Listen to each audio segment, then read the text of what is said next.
It's the world's most watched sporting event.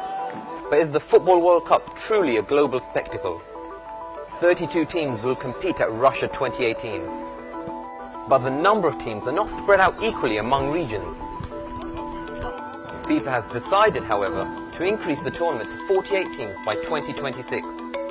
That's 16 more countries, some of which probably would never have dreamt to participate in a World Cup, will have the chance.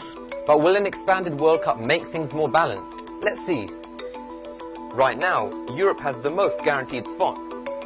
And although South America has about 5 times fewer teams than Africa in qualifying, both get the same number of secure places.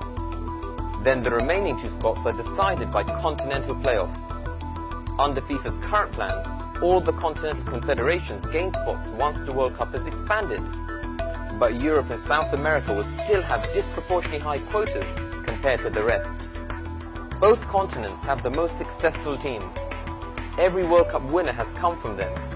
So surely giving them more of a platform will mean a better quality tournament, right? Well, not necessarily. In the last World Cup, 7 of Europe's 13 teams were eliminated in the first round, while Africa had 2 out of 5 teams go through. So percentage-wise, both had pretty similar success rates of making the second round. Africa 40% and Europe 46%.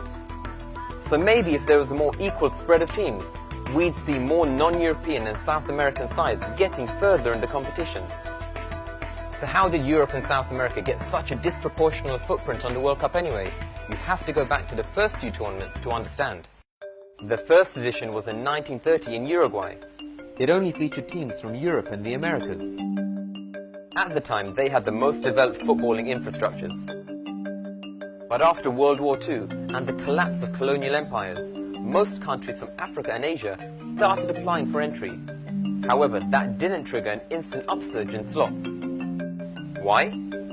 Just like at the United Nations, where certain countries have a veto power, ensuring that their place in global power play is always assured, FIFA is not that much different.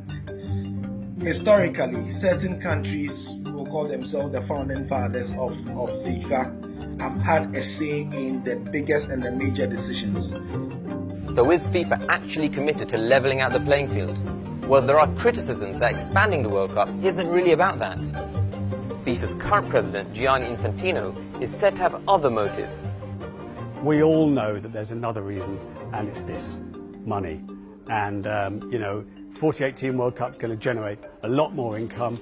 It will make the president's position stronger. We've got an election coming up next year in 2019. Anything Infantino can do to kind of weave his magic, I could put it, so that will make a big difference in terms of whether he's re-elected in 2019. The makeup of the World Cup now, and even once it's expanded, might not please everyone.